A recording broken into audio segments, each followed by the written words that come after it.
महाराष्ट्रातल्या सुपारीबाज नेत्याने काँग्रेसची सुपारी घेऊन RSS आणि पंतप्रधान मोदींवर आज निशाणा साधून भाजपने राजकारण कसं करावं किंवा भाजपचं राजकारण कशा पद्धतीने व्हावं आणि मोदींनी कोणाला उत्तराधिकारी नेमावा या प्रकारची भाषा जी काँग्रेस वापरते ती भाषा संजय राऊतांनी सुरू केलेली आहे। म्हणजे लवकरच उभाटाचं विलीनीकरण काँग्रेसमध्ये ऑफिशियली होणार असं वाटायला लागलेलं आहे।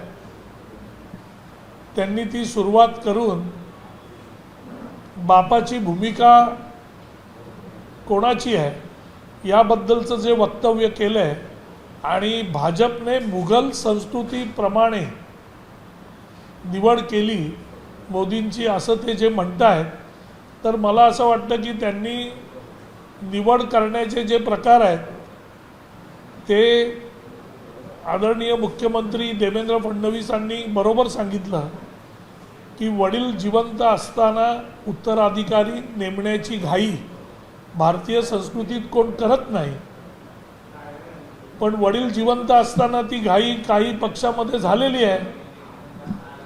त्याच्यामुळे फडणवीसांनी जो टोला लगावलेला आहे तो अगदी मर्मी बसलेला आहे।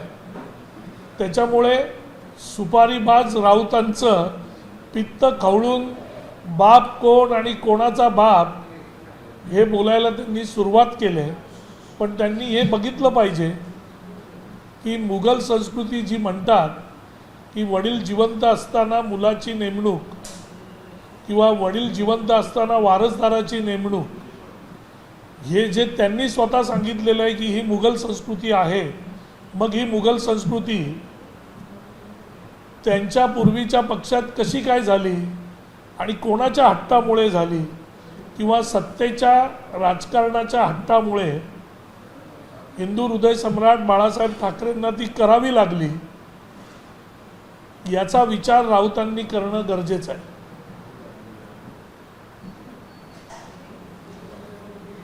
दुसरा मुद्दा असा की कुणाल कामराच्या केसमध्ये पोलिसांनी प्रेक्षकांना जी नोटीस पाठवली त्या नोटिसीबद्दल संजय राऊत म्हणतात की कायदा हे कायद्याला गाढव समजतात का।